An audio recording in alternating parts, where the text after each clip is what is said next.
오늘 하나님의 말씀은 로마서 12장 1절로 2절 말씀입니다. 로마서 12장 1절 2절을 함께 읽겠습니다. 그러므로 형제들아 내가 하나님의 모든 자비하심으로 너희를 권하노니 너희 몸을 하나님이 기뻐하시는 거룩한 산 제물로 드리라. 이는 너희가 드릴 영적 예배니라. 아멘. 사도 바울은 로마서 12장이 시작되면서 새로운 결론에 해당하는 그런 얘기를 합니다. 사도 바울은 무엇을 얘기를 했는가? 로마서 1장부터 11장까지 인간이 하나님 앞에서 구원받는 길은 한 가지밖에 없다는 것이에요. 그것이 뭔가? 이신칭이 믿음으로써 의롭다고 여김을 받는다. 예수님을 그리스도로 믿으면 그것이 바로 의인이 되는 방법이요. 하나님께서 예수님을 그리스도로 믿는 사람을 아무 조건도 없이 너는 너희의 죄는 다 속죄가 되었고 너는 의인이다. 이렇게 완전히 도장을 팍 찍어 주신다는 거예요. 예수님을 그리스도로 영접하면 마음으로 영접하고 입으로 고백하고 그것만 갖고도 율법으로 수천 년간 노력했지만 이룰 수 없었던 그것을 의를 이루어 주신다는 것입니다. 오늘 이 로마서 1절, 2절에 보면은 여기에는 어떤 것이 들어있는가? 기독교 세계관, 기독교 가치관 이런 것이 이 안에 들어가 있습니다. 말하자면 예수님을 믿어서 칭의와 구원을 얻은 사람은 이제부터 어떻게 살아야 하는가? 거기에 대한 그 총론적인 그러한 그 가르침을 주고 있는 것입니다. 너희 몸을 하나님이 기뻐하시는 거룩한 산제사로 올려드리라. 이것이 바로 너희가 드릴 영적인 예배다. 이렇게 얘기를 하고 있습니다. 우리가 한번 그 세계관, 가치관 이런 것들을 생각해 보기를 원하는데 세계관이라는 것이 무엇이죠? 세계관이란 첫째, 세계가 무엇인지를 일단 우리가 알아야 됩니다. 세계가 뭐예요? 우리가 지금 몸을 담고 살아가는 세상이 바로 세계겠죠. 그러니까 나를 포함해서 나 이외에 눈에 보이는 것들을 우리가 한번 살펴봐요. 하늘을 보고 땅을 보고 내 주변을 보고 옆에 사람들을 보고 이 무슨 옆에 그 TV나 걸상도 보고 이 모든 것들을 다 여러분들이 지금 눈으로 둘러보세요. 그 전체를 우리가 뭐라고 하는가? 세상이라고 해요. 세계라고 해요. 그리고 그걸 또 뭐라고 표현하는 줄 알아요? 문화라고 해요. 문화. 문화란 인간이 살아가는 삶의 방식이에요. 삶의 패턴이에요. 그 모든 인간이 살아가는 데 필요한 물질 세계, 인간의 그 삶의 세계, 그 모든 것들이 인간이 조상대대로부터 살면서 구축해 놓은 모든 문화적인 문명의 그 모습들이 그것을 문화라고 하는데 그걸 통틀어서 뭐로 하는가? 세계라고 하죠. 지구촌이라고 하죠. 그런데 세계관이란 무엇인가? 내가 이 세상을 바라보는 관점, 기준이 있다는 거예요. 우리가 태어나서 아기 때에는 그런 것이 없죠. 그냥 세상이 하늘을 보니까 푸르고 좋고 비가 오면 좀 우울해질 수도 있고 그냥 그 정도밖에 안 돼요. 그렇지만 점차적으로 인간은 성장을 하면서 어떤 관점이 생기는가? 자기 나름대로 결정을 하는 거예요. 자기 나름대로 그 머리에 정립을 하는 거예요. 뭘 정립하는가? 이 세상이나 우주나 해달, 별, 땅, 인간 이런 그 존재들은 어떻게 생겨났는가? 우주의 기원은 무엇인가? 이 우주란 언제 생겨서 누가 이렇게 만들어놨지? 뭐 이런 생각. 그리고 또 이런 생각할 수 있어요. 그 중고등학교쯤 되면 이런 생각할 수가 있겠죠. 인간이란 무엇인가? 아니 나는 대체 왜 이 가정에서 태어났지? 나는 좀 저기 저 부잣집이나 어디 무슨 그 청와대 같은 그런 그 곳이 있다면 나는 거기서 좀 태어났으면 이렇게 고생하지 않을 텐데 가난하고 어렵고 스트레스 받는 일도 많고 난 왜 이렇게 약하게 태어났을까? 이런 식으로 생각하면서 인생이란 무엇인가? 인간은 무엇인가? 왜 나는 태어났고 인간은 태어나서 그러면 태어났다면 어떻게 살아야 하는가? 어떻게 사는 것이 제대로 사는 삶, 온전히 사는 삶, 잘 사는 삶인가? 또 인간은 태어났다면 그러면 죽는다고 하는데 나는 아직 죽어는 못 봤는데 죽은 다음에는 그러면 완전히 끝나는 것인가? 뭐 이런 둥둥 생각을 하게 된다고요. 예. 그리고 그 다음 또 그 세상에서 살다 보면은 회사 생활을 하나 뭐 여러 가지 그 인간관계를 맺으나 또 집에서 TV를 봐도 그렇고 뉴스를 들어도 그렇고 각종 사건 사고가 발생하고 살인, 강간 여러 가지 뭐 사기꾼 그런 소식을 수없이 듣게 돼요. 그러면 그때부터 또 어떻게 생각하는가? 왜 이 세상은 이렇게 그 죄가 많을까? 타락이 됐을까? 이 원인은 어디서부터 기원하고 인간은 이렇게 죄악 가운데서 살아야 하는가? 그리고 그 다음 자기 마음속을 들여다보는 거예요. 그러면 저쪽에서는 살인, 강간, 강도, 전쟁이 일어나는데 그러면 저 전쟁을 치르는 사람들의 심리는 마음은 어떤 것일까? 거기서 총을 들고 지금 이 2024년에 총을 들고 싸워서 죽기 내기로 고지전하고 저 사람들의 그 정신세계, 심리, 저 사람들은 대체 어떤 사람들에게 저렇게 할 수가 있는가? 그리고 나는 그런 전쟁에 연루가 되지 않고 나는 편안하게 이 세상을 살아가고 있는데 이렇게 생각하면서 또 자기를 바라보게 된다고요. 그러면 나라는 인간은 그러면 어떤 사람인가? 나에게는 다른 사람을 뭐 때리거나 빼앗거나 이기려고 하거나 뭐 여자를 보면 음욕을 품는다던가 그리고 부자가 되고 싶다던가 여러 가지 이 그런 그 말하자면 바람직하지 못한 생각과 감정과 욕구들이 나한테는 없는가? 총을 들고 나가서 싸우는 군인만 한심하고 왜 저럴까 생각하고 그게 혹시 내 마음 한켠에 나에게도 그런 그 폭력성이 살인성이 다른 사람을 미워하는 것이 나에게는 없는가? 그것도 바라보게 된다는 거예요. 예. 정상적인 사람이라면 자기도 살펴보게 되죠. 나는 그러면 저 이렇게 악한 인간하고 다를 바가 무엇인가? 이렇게 생각하게 된다는 거예요. 과연 내가 저 북한의 그 독재자 김정은이 가만히 있다 하면은 그 김정은이라는 독재자가 온갖 악행을 저지른다고 생각했을 때 그러한 마음이 나한테는 없는가 하는 거예요. 나한테는.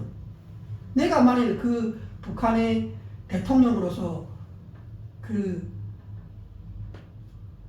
정치를 하게 된다면 나는 혹시 그런 식으로 정치를 하지 않을까?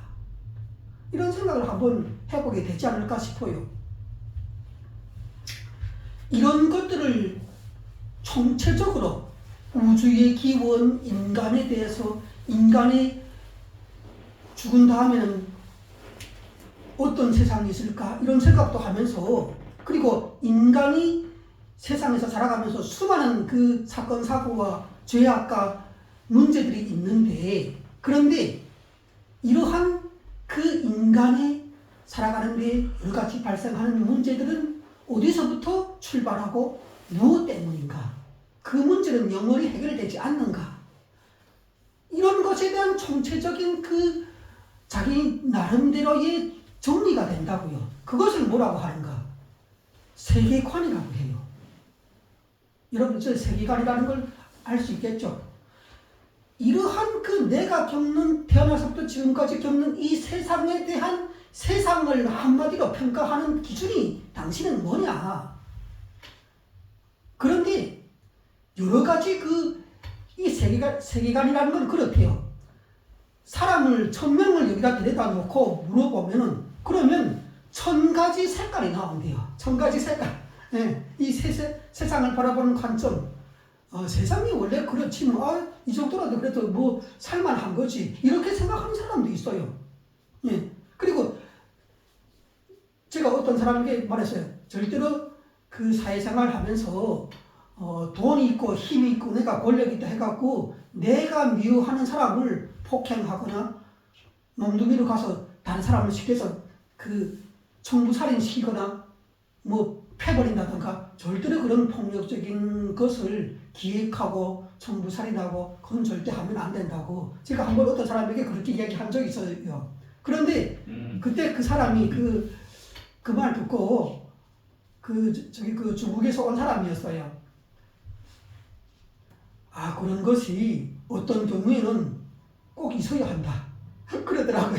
그러니까 저는 놀랐어요.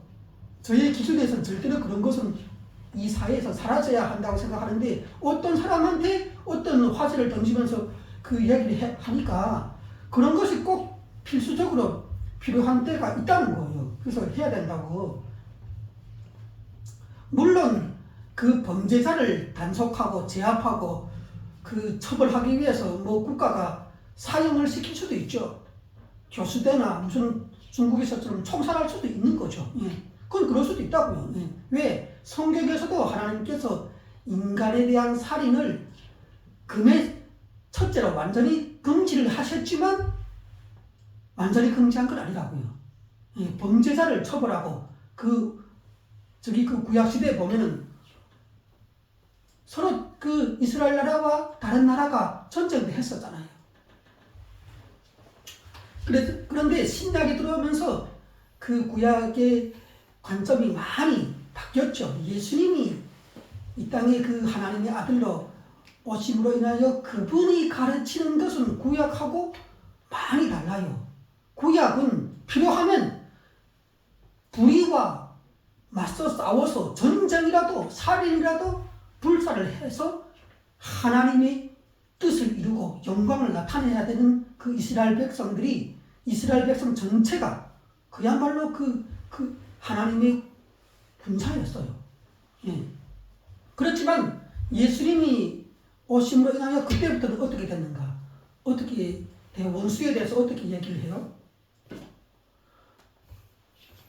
한쪽 뺨을 치면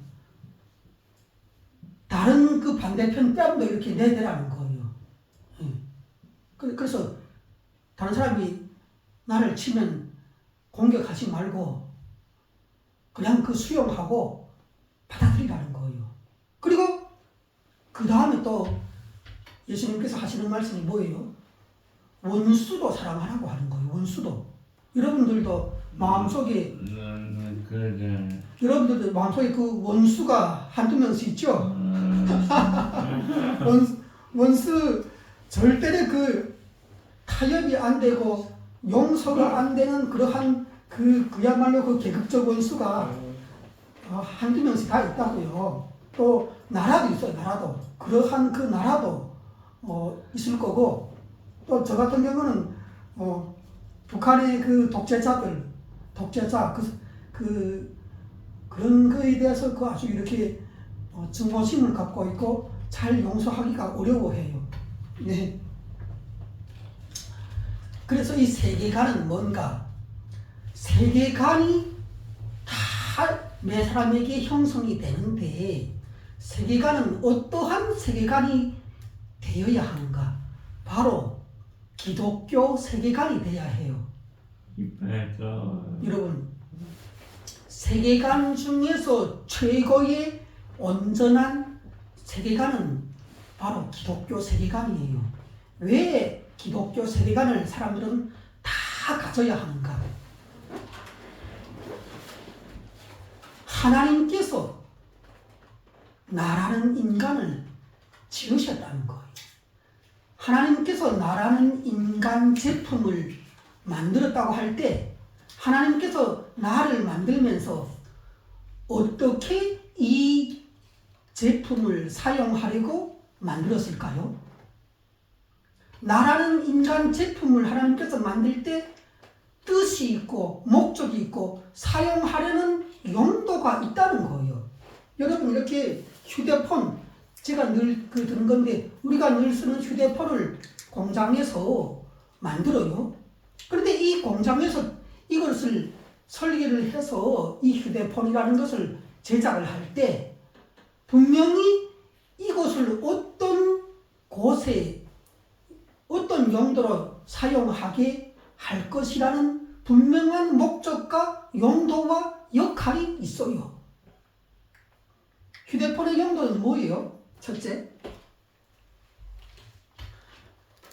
멀리 떨어져 있는 사람들 사이에 서로 대화를 하려는 것이죠. 전화를 주고받고 하려는 것이 휴대폰의 첫째 목적이겠죠. 그러면 이 휴대폰 보고 만약 우리가 물어본다고 생각해요. 야, 너는 휴대폰으로 지금 만들어져서 이 땅에 이렇게 제품으로서 이렇게 내 앞에 있니? 그러면 너는 앞으로 너는 어떻게 살아야 돼? 이렇게 물어본다고 가정을 해봐요. 그러면 휴대폰은 뭐라고 얘기할 것 같아요? 아, 나는 내 마음대로 살 거야. 나는 자유롭게 사는 것이 좋아. 아, 무슨 선생의 말이요, 회사 사장의 말이요, 내 부모 말이요. 아, 그거 다 귀찮더라고. 나하고는 이 성향이, 취미가 이게 맞지 않아. 나는 편안하게, 나 혼자 프리하게 살 거야. 우리 강동규 형제도 그런 걸 좀 좋아하죠. 아, 난 내 마음대로 살고 싶다고. 무슨 국가의 법도 있고 그렇다던데 나는 내 마음대로 사는 것이 이게 내 법이라고. 이렇게 생각하는 사람도 있을 거라고, 분명히. 그런데 이 휴대폰 보고 우리가 질문하면은 휴대폰은 그런다고. 아, 나는 나를 만든 제작자가 나를 이것만 하게 했어. 이것만 할 수 있게 나를 만들었어. 그러면서 이 휴대폰은 뭐라 하는가?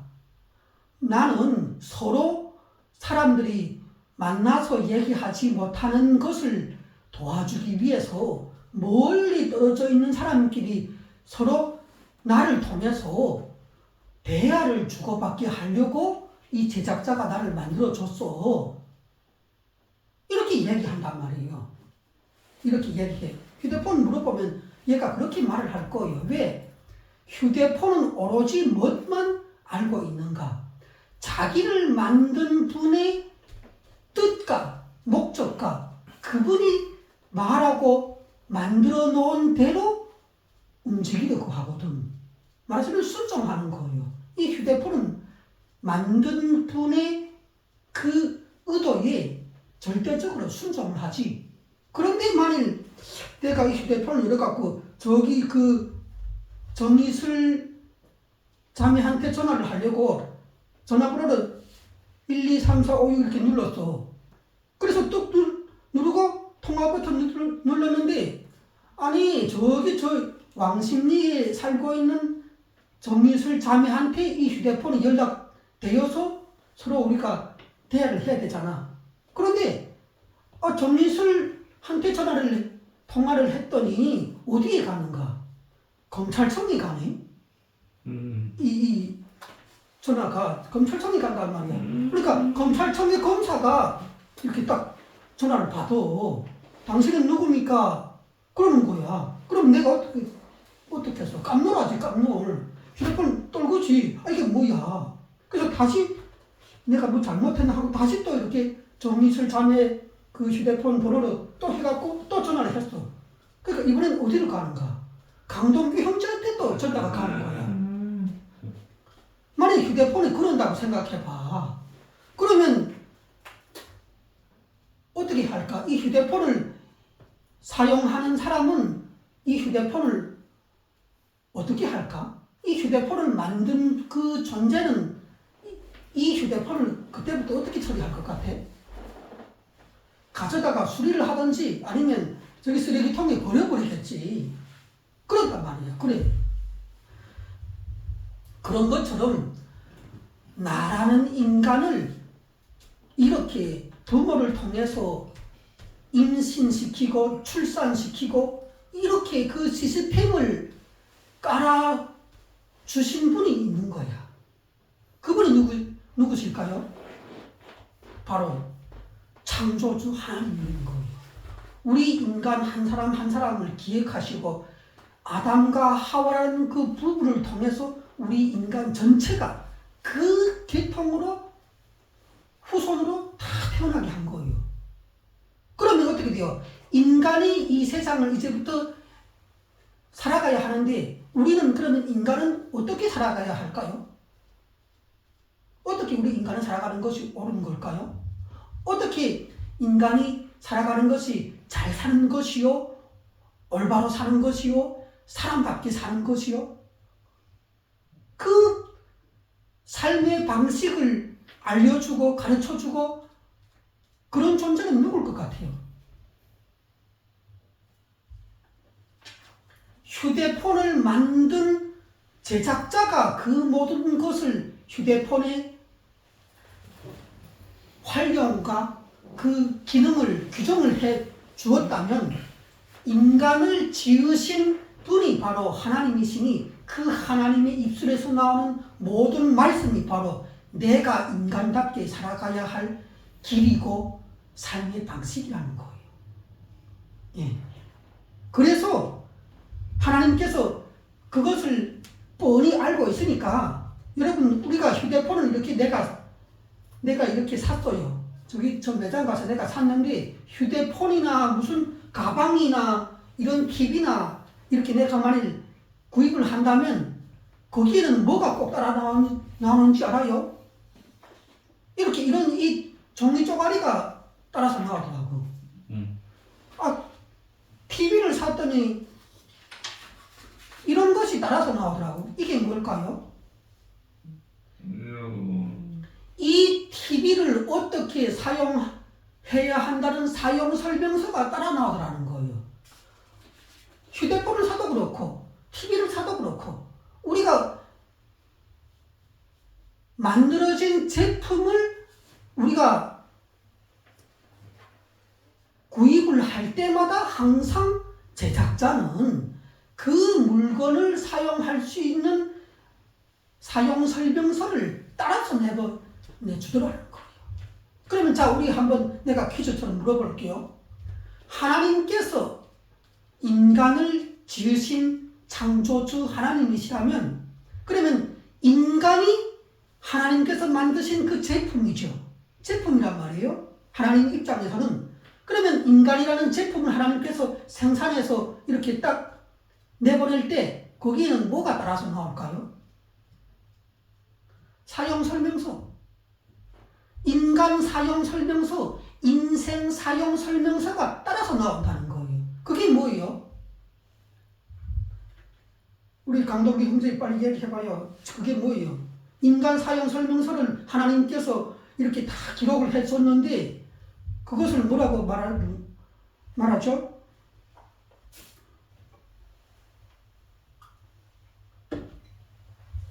성경이죠. 구약과 신약으로 이루어진 그 하나님의 모든 말씀이 바로 인간이 어떻게 살아가야 하는가 하는 인생 사용 설명서라는 거예요. 그러면 제가 기독교 세계관이 어떤 건지를 짧게 한번 얘기를 해볼게요. 기독교 세계관은 무엇인가? 성경이에요. 신구약 성경이에요. 기독교 세계관은 무엇이라고 가르쳐주는가? 성경의 첫 장을 열면은 성경의 구약 성경이 맨 그 첫 장에 뭐가 나와요? 태초에 하나님이 천지를 창조하십니다. 우리가 세계관이라 할 때 제일 처음에 궁금한 것이 이 우주가 어떻게 생겨났을까? 누가 만들었는가? 언제 생겼는가? 이런 것들이잖아요. 예. 그런데 거기에 대한 대답이 뭔가 성경에서는 바로 열자마자 그 대답을 해주는 거예요. 태초에, 그건 시간이죠. 어느 시간이라는 얘기죠. 태초에 누가 하나님이 하늘과 땅을 만들었다. 그러면 하나님은 하늘과 땅만 만들었는가? 그럼 여기 있는 인간은 그러면 누가 만들었는가 하는 거예요. 인간이 인간을 만들었어요? 아니란 말이에요. 그러면 누가 만들었는가? 그 다음에 대답이 또 쫙 나오는데 여호와 하나님이 에덴 동산을 만들어 놓고 거기에 아담과 하와를 만들었다는 거예요. 그것이 바로 첫 인류의 탄생이 되는 거예요. 이렇게 봐요. 하나님께서 우주를 창조하셨고 인간을 지으셨고 그 다음에 성경에서 나오는 것이 또 뭔지 알아요? 인간의 죄와 타락이 나와요. 사탄이 나와요. 동작을 한다고요. 예. 그런데 우리가 세계관이라 생각할 때 제가 앞에 뭐라 했어요? 이 세상을 살아가다 보면 수많은 사건, 사고, 죽음이 발생을 해요. 교통사고로 죽든 알아서 죽든 뭐 여러 가지 그 상황이 있는데 결국은 그 모든 상황을 겪던 사람들이 다 죽더라는 거예요. 이게 큰일인 거예요. 큰일. 여러분 한번 생각해봐요. 내가 태어나서부터 학교를 열심히 다니면서 열심히 학교 다니면서 대학까지 가고 취직까지 하고 마지막에는 대통령까지만 됐다고 해봐요. 내가 대통령이 됐는데 대통령 취임을 하고 한 1년이 지났는데 그만 내가 죽었어. 그럼 그건 어떻게 되는 거예요? 내가 지금까지 살아왔던 그 모든 것들은 그러면 대체 뭐라는 거예요? 죽음이라는 것이 이 세상에 있다니까? 그것은 할아버지든 할머니든 예쁜 아가씨든 대통령이든 뭐 용감한 그 군인이든 아무 상관도 없어. 다 죽어야 돼요. 때가 되면. 이게 큰 문제란 말이에요. 인간에게는 문제도 여러 가지 사건 사고도 많고 뭐 여러 가지 그 문제들이 많지만 그렇지만 가장 큰 문제는 뭔가 사람이 다 죽더라는 거예요. 내 아버지 엄마 중에서도 그렇게 내가 그 사랑하고 존경하는 그 대상이 엄마였는데 엄마도 죽더라니까. 떠나가 버렸어. 그럼 이거 어떻게 하는 거야? 이 인간의 이 문제를 강동기 형제 한번 해결해봐요. 어떻게 하면 이 인간의 그 죄악의 문제, 죽음의 문제를 해결할 거예요.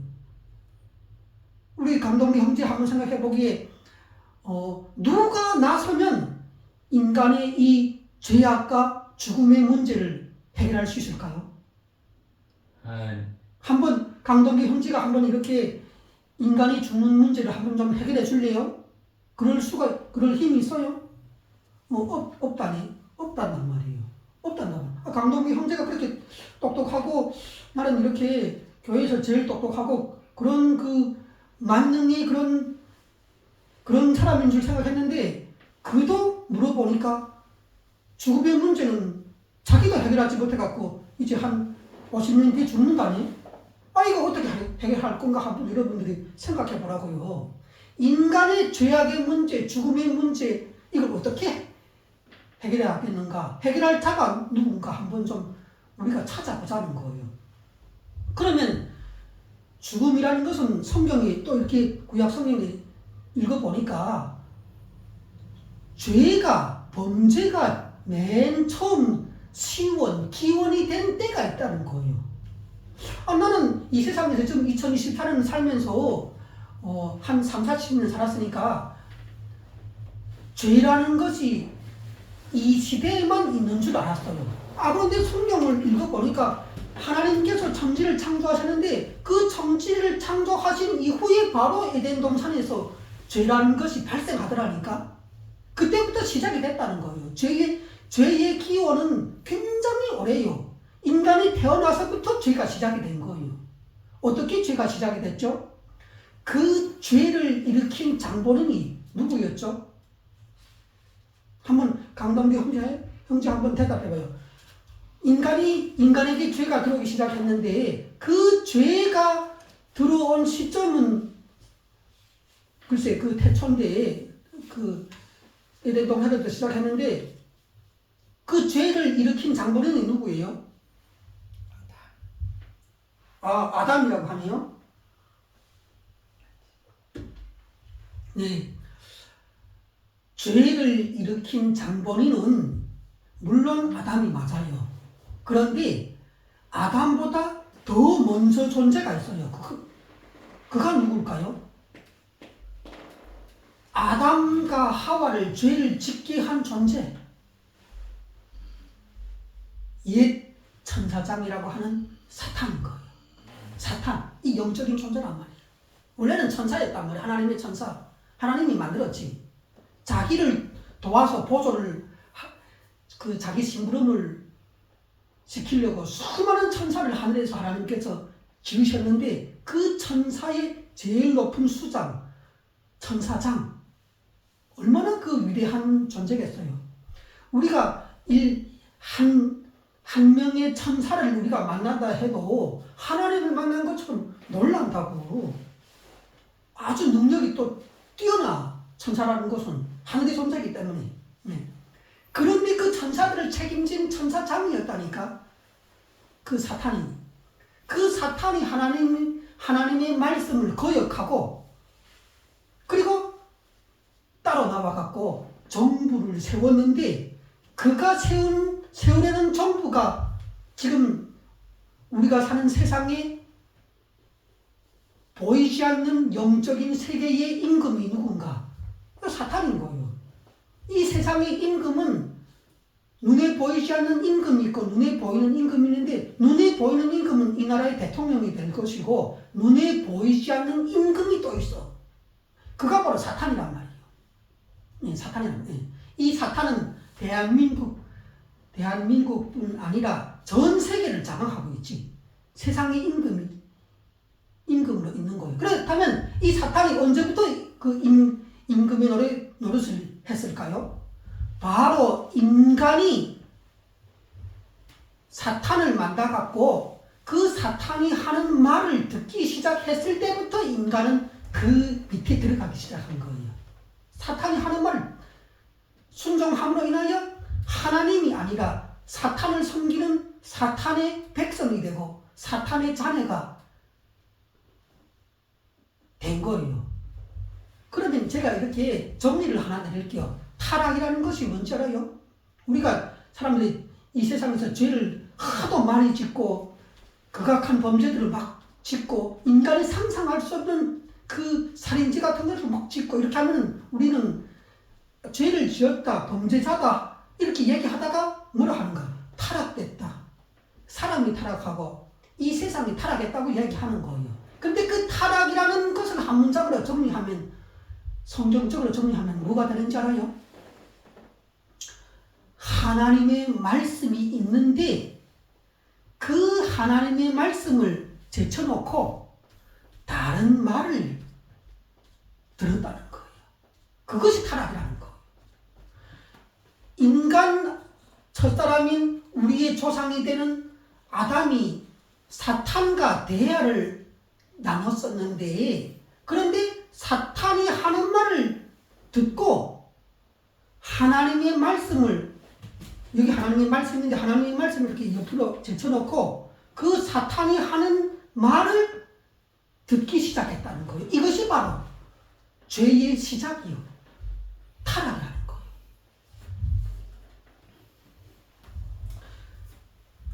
그러면 하나님께서 자기가 지은 인간이라는 그 피조물이 인간이라는 하나님의 그 자녀들이 사탄의 말을 듣고 하나님을 떠나서 다 범죄하고 타락하고 사탄의 그 가르침을 따라서 생각을 따라서 의도를 따라서 그렇게 인간이 죄악의 길을 살아왔다면 그러면 하나님께서 이러한 인간에 대해서 포기를 하시고 단념하시고 이제는 너희는 그냥 죄를 지었으니까 저주를 받고 사망을 받고 최후 심판을 통해서 다 사탄과 함께 지옥에 가면 된다. 그냥 그렇게 얘기하고 하나님께서 너희가 죄를 짓고 나를 떠났으니까 나도 이제 몰라 하고 그만뒀을까요, 하나님이?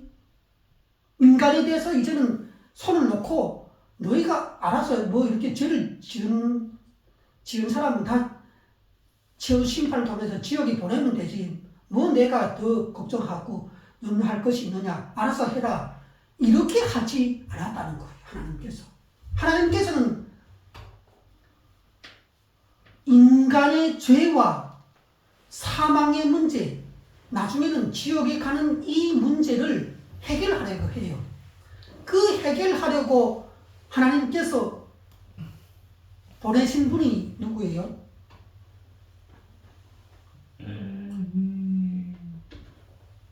예수 그리스도. 그 하나님께서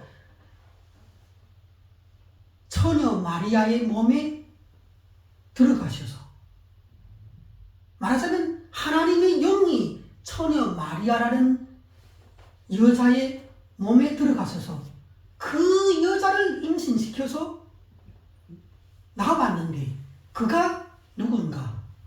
예수라는 거예요. 말하자면 하나님의 영이 인간을 거쳐서 나온 것이 바로 인간이신 예수. 그 본체는 하나님이신 예수 그리스도라는 거예요. 이분을 통해서 이제부터는 죄와 사망과 지옥 가는 문제를 영원히 단번에 해결을 하셨어요. 그 해결하신 그 사건이 뭐죠?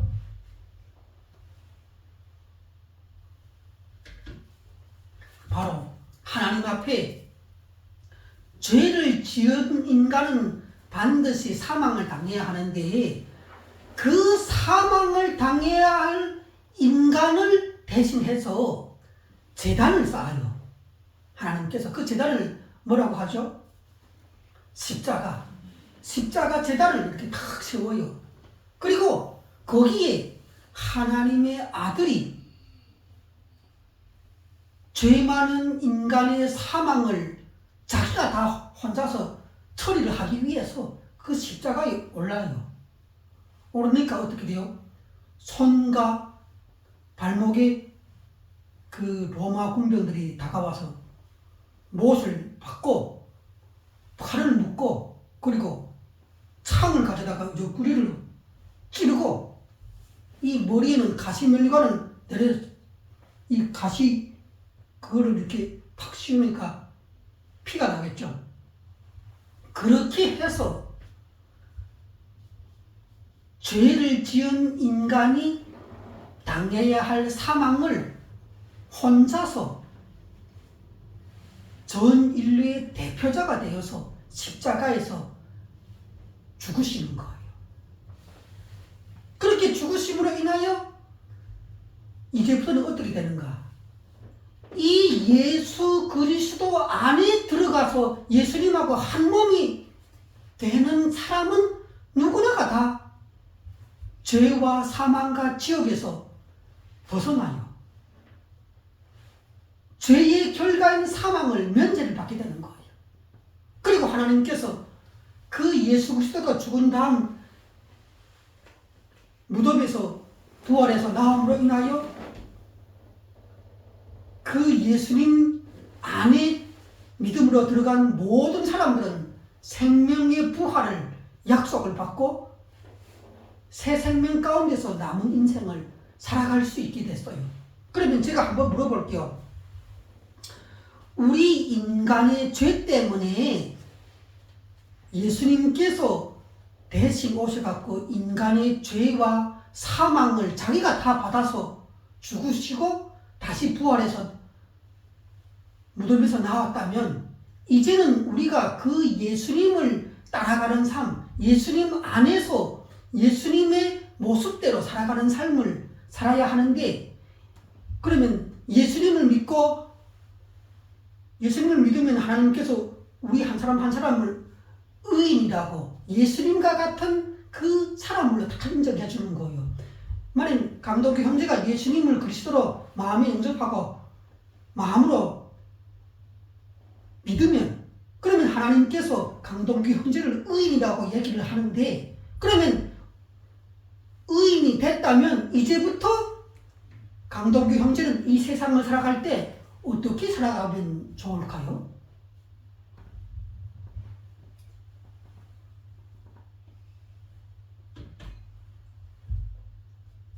이렇게 산다고 생각해봐요. 내가 내 죄 때문에 나를 대신해서 십자가에서 죽으신 그 예수님이 나의 구원자임을 믿고 내가 예수님과 한 몸이 되어서 이제부터 예수님과 같은 삶을 살아가야 하는데, 그런데 내가 예수님을 믿고 구원 얻었다고, 나는 구원을 이미 천국 갈 수 있는 구원까지 다 얻었으니까 나는 이제는 죄도 마음대로 짓고 나는 마음대로 살 거야. 나는 범죄도 막 저지르고 도둑질도 하고, 또 누가 나를 이 뺨을 이렇게 때리면 나는 주먹을 쥐고 그 사람을 때릴 거야. 다른 사람을 미워하고 시기하고 질투하고 사기치고, 또 뭐 이제는 내가 예수님을 믿고 구원받았으니까 난 주일날 예배도 갈 필요가 없어. 난 예수님 믿고 구원받아서 이제는 천국까지 가게 됐는데 무슨 힘들게 피곤하게 주일날에 예배를 가고 뭐 기도하고 하나님 말씀을 또 따로 챙겨서 보고, 난 그럴 일이 없다고 생각하고, 내가 마음대로 저는 말하자면 나는 예수님을 믿어서 천국을 이제는 확정적으로 가게 생겼으니까 내가 마음대로 이제부터는 죄를 지을 거야. 내가 만약 이렇게 생각하고 나가서 막 제멋대로 살기 시작한다면 여러분들의 생각에는 어떨까요? 여러분들 생각에는 이런 모습이 옳은 모습일까요? 틀린 모습일까요? 하나님께서 이 눈을 두 눈을 시퍼렇게 뜨고 하늘에서 하나님께서 우리 인생을, 나의 사는 모습을 다 지켜보고 있거든요.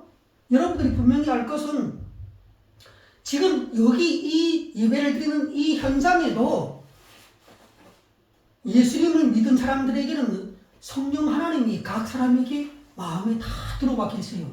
그리고 그와 함께한 천사들도 다 뒤에 서 있고, 그리고 제가 오늘 예배드리며 기도하며 찬양하며 또 이 설교하는 모습도 천사가 내 뒤에서 같이 듣는 거예요. 이걸 여러분들이 의식을 해야 한다고요. 눈에 보이지 않지만 이 우리가 사는 예배의 현장, 지옥 화장실에 가더라도 나와 함께한 하나님이 보내주신 천사가 따라다닌다니까, 화장실에도. 그리고 또 이 현장은 또 눈에 보이지 않지만 하나님이 계시고, 또 누가 있을까요? 눈에 보이지 않는 귀신들도 있다는 거예요. 이 영적인 세계가 우리하고 공존해서 같이 살고 있다는 거예요. 우리 인간만 지금 살아있고 활동하고 회사 다니고 또 예배를 드리고 하는 것이 아니라 눈에 보이지 않는 성령 하나님이 계시고 천사님들도 계시고 귀신들도 있고, 지금 이 공간에 우리가 같이 그렇게 살고 있다니까. 내가 하는 모든 얘기를 하나님께서 다 듣고 계세요. 여러분 이거 알아요? 우리 강동규 형제가 지금 누구하고 이렇게 얘기를 막 하고 이럴 때 그 얘기를 하나님이 듣고 계실까요? 모를까요? 다 알아요. 다 듣고 있어요. 그러니까 이러한 사실을 우리가 알면 얼마나 무서워요. 무섭지. 내가 장난으로 하는 모든 말까지도 하나님은 다 듣고 있단 말이에요. 내 안에 오신 성령 하나님이 그거 다 듣고 있어. 말 잘못하면 죄가 된단 말이에요. 하나님 앞에 그 불경건이 되고 죄가 될 수 있다는 거예요. 이건 여러분들이 잊지 마셔야 하는 거예요. 그러면 바람직한 모습은 무엇일까요? 생각해 보세요. 예수님이 왜 죽으셨는가? 하나님의 아들이면서도 죽으신 이유가 나라는 전 인류의 죄 때문에 예수님이 죽으신 거잖아요. 예수님이 왜 사망을 당하셨는가? 인간이 죄를 지었기 때문에 그 죄의 결과 때문에 사망을 당하신 거잖아요. 그러니까 이제부터 예수님을 믿고 예수님 안에서 한 몸으로 작은 예수로서 살아가야 할 모든 예수 믿는 사람들은 어떻게 살아야 하는가? 자, 한번 로마서 12장 1절로 2절을 읽겠습니다. 그 대답입니다. 그러므로 형제들아, 내가 하나님의 모든 자비하심으로 너희를 권하노니 너희 몸을 하나님이 기뻐하시는 거룩한 산제물로 드리라. 이것이 바로 우리가 예수 믿는 사람들이 살아가야 할 삶의 방식이라는 것이에요. 예수님 믿는 사람뿐만 아니라 예수님을 믿지 않는 모든 사람들도 바로 이렇게 살 때 하나님 앞에서 예수 그리스도 앞에서 온전한 인간의 삶을, 사람다운 삶을, 인간다운 삶을, 잘 사는 삶을 사는 것이에요. 여러분들 한번 생각해봐요. 우리가 세상을 살 때 잘 살고 싶어 하죠. 누구나가 다 질이 높은 잘 사는 삶, 인간다운 삶을 살고 싶어 한다고요. 내가 잘 사는 삶이라는 것은 뭔가 인간다운 삶을 사는 것이요. 인간다운 삶을 산다는 것은 무엇인가? 예수 그리스도 안에서 예수님이 하나님의 온전한 형상이시니 그 예수님을 따라 배우는 삶, 그분의 은행심사를 내가 본받아서 사는 삶, 내 몸을 거룩한 산제물로 하나님께 올려드리는 헌신의 삶, 이것이 바로 하나님이 기뻐하시는 삶이요 성경의 인간 사용 설명서라는 거예요. 자, 그럼 오늘 로마서 1, 2장 말씀을 구체적으로 한번 좀 더 살펴보고 끝내도록 하겠습니다. 사도 바울은 뭐라고 얘기하는가? 로마에 있는 로마 교회에 이 로마서라는 글을 편지로 써서 보내요. 그런데 그 로마 교인들에게 사도 바울이 자기가 예수님이 이방인들을 가서 전도하라고, 예수님이 누구신지를 증거를 하라고 보낸 그 복음 전도자인데 예수님이 직접 사도 바울을 임명했거든요. 그렇게 예수님을 직접 만나서 복음 전도자로서 임명을 받고 로마 교회에 그 서신을 써서 보내는데 그 로마 교회 사람들에게 한 번도 만나보지 않은 사람들에게 뭐라고 얘기하는가? 형제들아, 이렇게 얘기를 해요. 예수님을 믿는 사람들은 지위 고하를 떠나서 어떠한 계층이나 부자든 가난뱅이든 상관없이 다 예수님을 믿는 성도들은 서로 형제들이라는 거예요. 형제라는 건 뭐예요? 한 부모 밑에서 살아가는 가족이죠. 하나님이 우리의 아버지가 되시니 그 맏형은 누군가? 예수 그리스도라는 거예요. 그리고 우리는 뭔가 하나님 아버지의 가족 중에서 맏형인 예수 그리스도 밑에 쭉 있는 거예요. 둘째, 셋째, 넷째 이렇게 있는 거예요. 그렇게 그런 하나님을 믿는 사람들은 다 가족이라는 개념에 속해 있기 때문에 하나님 아버지 가족이 되기 때문에 사도 바울이 로마 교회에 생전 만나보지도 못한 사람들을 향해서 형제들아 이렇게 자기 형제라고 얘기를 할 수가 있었던 거예요. 그리고 또 얘기합니다. 내가 하나님의 모든 자비하심으로 너희를 고란다. 이 자비라는 것은 뭐예요? 자비라는 말은 두 가지 의미가 들어가 있어요. 첫째는 뭐예요? 인간에 대한 사랑이에요. 둘째는 또 뭐가 있는가? 인간에 대한 긍휼이에요. 긍휼이라는 말은 불쌍히 여기는 마음이에요. 우리가 저기 나가서 길을 걸다가 어떤 노숙자가 있고 뭐 이렇게 하반신마비가 된 사람이 막 동냥을 하고 이런 것을 보면은 지나가다가 내가 그 사람을 도와는 못해도 이 마음이 불쌍히 여기는 마음이 있잖아요. 생겨나잖아요. 그 마음이 바로 이 자비라는 거예요. 사람을 사랑하는 마음, 불쌍히 여기는 마음, 이 두 가지를 합쳐서 자비라고 표현하거든요.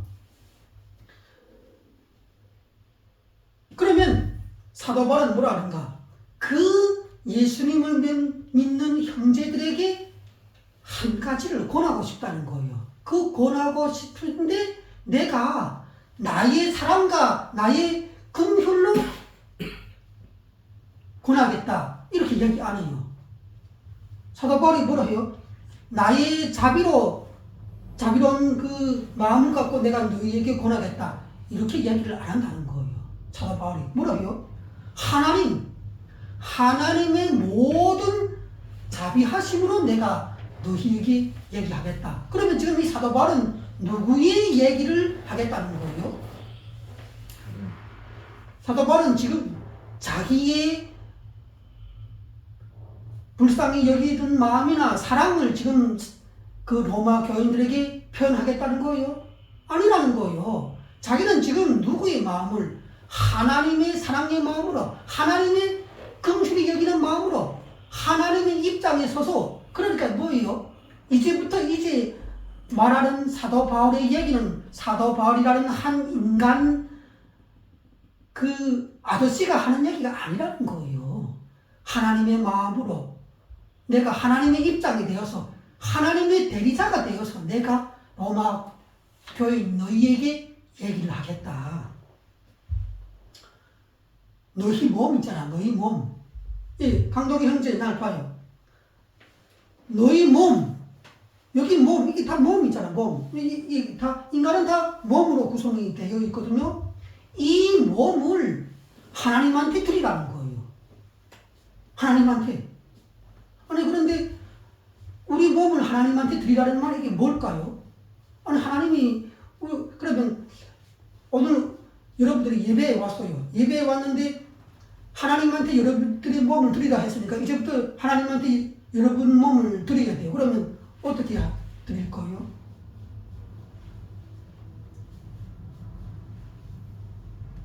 하나님께서 사도 바울을 통해서 내 몸을 하나님한테 드리라고 했으니까 이제 예배 끝나서 헌금 드릴 때 그 헌금 그 돈을 드리지 말고 내 몸을 거기다 넣을까요?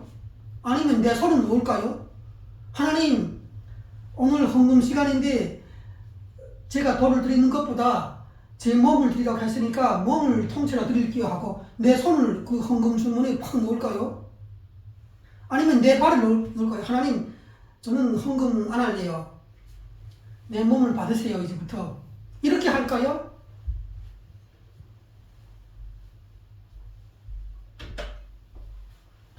몸을 드리라는 것은 내 이제부터 모든 시간을 내 이제부터 모든 이 생각을 내 이제부터 모든 생활과 나의 삶 전체를 내가 회사 다니고 학교 다니고 가정생활하고 공원에 놀러가고 또 사람을 만나고 그 모든 삶의 생활의 모든 그 모습을 하나님한테 드리라는 거예요. 우리 삶 전체를 하나님한테 이제부터 우리가 이 세상을 떠나기까지 하나님한테 다 이렇게 던지라는 거예요. 나한테 인격이 있잖아요. 지, 정의, 지성, 감정, 의지 이런 것을 갖고 내가 생각하면서 의사결정하면서 이 세상을 지금 살아가고 있잖아요. 내가 화장실에 갈지 저기 어디 밖으로 나갈지 뭐 껌을 씹을지 휴대폰을 켜서 뭐 문자를 보낼지 이 모든 생각과 의사결정하는 것도 이제부터는 그러면 어떻게 해야 할까요? 하나님한테 드리라는 거예요. 그 모든 것들을 그걸 다 하나님한테 드려. 내가 회사 다녀. 그러면 내가 회사를 다니는데 그 회사에 가서 활동하는 그 일하는 그 모든 시간, 그 모든 활동, 다른 사람을 섬기고 뭐 이렇게 서비스하고 뭘 가서 고치고 뭐 운전기사라면은 대형 버스를 운전하고 이 모든 그 운전하는 것까지도 누구한테 바치라고 해요? 하나님한테 그 모든 그 작업 과정을 바치라는 거예요. 하나님한테. 네. 내 모든 인격, 언행, 심사, 눈, 코, 입, 손과 발로 하는 모든 나의 삶 전체를 하나님 앞에 헌금을 바치듯이 하나님한테 드리라는 거예요. 그러면 여러분들 한번 생각해봐요. 이렇게 할 수 있어요, 여러분들 이제부터? 남은 나의 인생을 다 그렇게 하나님한테 바치고 살 수 있겠어요?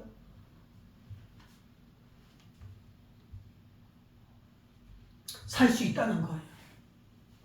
우리가 회사에 나가갖고 대형 버스를 운전하는 운전기사든 아니면 아파트 청소를 하는 사람이든 대통령이든 로켓을 만드는 사람이든 학생이든 그런 것이 상관없이 우리가 하는 모든 이제부터의 삶의 목적은 누구를 위해서 한다고요? 하나님의 영광을 위하여 하는 거예요. 하나님의 영광을 위하여. 우리 인생의 최종의 목적은 뭔가? 하나님을 찬양하고 높이고 하나님의 영광을 위하여 우리의 모든 삶을 살아간다는 거예요. 내가 학교의 학생이라 할지라도 나의 학교에서 배우는 최종적인 목적은 뭔가? 하나님의 영광을 위하여 하나님의 뜻을 이 땅에 이루고 하나님의 뜻대로 나의 그 나머지 삶을 살기 위하여 학교를 다니는 거예요. 내가 회사를 다니더라도 회사에서 물건을 만들고 뭐 아파트 청소를 하고 이런 그 직업을 갖고 있는 사람이라 하더라도 그 모든 그 청소나 수리나 무슨 운전기사 역할이나 그걸 왜 하는가? 하나님의 뜻을 이 땅에 이루기 위하여 다른 사람을 사랑하고 섬기고 그렇게 하기 위하여 내가 산다는 거예요. 그것을 한마디로 뭐라고 하는가? 하나님이 기뻐하시는 삶, 하나님의 성경의 말씀을 따라가는 삶, 순종하는 삶, 그리고 그 삶을 뭐라 하는가? 내 몸을 거룩한 산재물로 하나님께 드리는 삶이라는 거예요. 그렇게 우리가 이제부터 결단하고 살아갈 때 우리의 인생은 예수 그리스도와 똑같은 인생이 될 거예요. 천국까지 가는 그야말로 천국행 기차에 앉아서 가는 인생이 되는 거라고요. 그렇다면 우리가 마지막으로 핵심적으로 짚고 넘어가야 할 것이 뭔가 하면, 그러면 제가 강동 형제한테 물어볼게요. 하나님이 기뻐하시는 삶을, 하나님의 영광을 위한 삶을 살아야 한다고 하는데 하나님께 영광 돌리는 방법이 뭐예요? 우리 강동 형제가 어떻게 하면 이제부터 어떻게 살면 하나님께 영광이 되는 삶이 될까요? 그것은 바로 성경을 읽고 첫째, 하나님의 뜻이 무엇인지를 알아야 돼요. 하나님이 인간이 뭘 하고 어떻게 인생을 살다가 오라고 성경이 다 기록을 해놨다는 거예요. 성경이 다 기록이 돼 있어. 인간은 태어나서 어떻게 살다가 하나님 앞에 죽음을 통하여 오라고 이 기록이 돼 있다고. 성경은 인생 사용 설명서라잖아요. 그러니까 이 성경을 우리가 처음부터 끝까지 시간이 날 때마다 계속 읽고 배워야 하는 거예요. 교회에 와서 배우고 서로 배우고 혼자서 또 시간 날 때 읽고 이렇게 해야 하나님께서 지금 나에게 요 구체적으로 내가 의사결정을 해야 하는데, 말하자면 내가 오늘 낚시하러 가야 할지 놀이공원에 가야 할지 또 누구를 만나야 할지 어느 모임에서 날 자꾸 오라고 문자로 요청하는데 내가 이 모임에 가야 할지 말아야 할지 이 모든 크고 작은 의사결정을 내가 해야 하는데 그때마다 그 의사결정의 기준은 뭐라고요? 성경이라는 거예요. 기독교 세계관이라는 거예요. 예. 이 하나님의 말씀을 여러분들은 이제부터 숨이 지는 순간까지 시간을 일부러라도 내서 이 성경의 말씀을 끊임없이 읽고 배우고 여기에서 이렇게 성경을 읽고 배우고 이 성경의 뜻이 본질이 무엇인지를 연구하다 보면 어떻게 되는지 알아요? 여러분들이 다 하늘의 하나님을 만나게 돼요. 성경을 괜히 읽으라고 하는 것이 아니라 이 성경을 여러분들이 열심히 매일 시간을 자투리 시간을 내가 끊임없이 읽고 연구하면은 하나님을 만나게 된다니까. 이 속에서 하나님이 어떤 분이라는 걸 알게 된다니까. 자, 이렇게 여러분들이 우리의 몸을, 전 인격을, 전 삶을 하나님의 말씀을 읽고 연구하고 실천하는 것으로 우리의 인생을 살아갈 때, 그럴 때 하나님이 기뻐하시는 삶이 됐다는 거예요. 이런 삶을 다 삶으로 인하여 예수 그리스도 안에서 영생을 누리는 사도바울교회의 식구들이 되기를 주님의 이름으로 기원합니다. 찬송가 311장을 부르시겠습니다. 찬송가 311장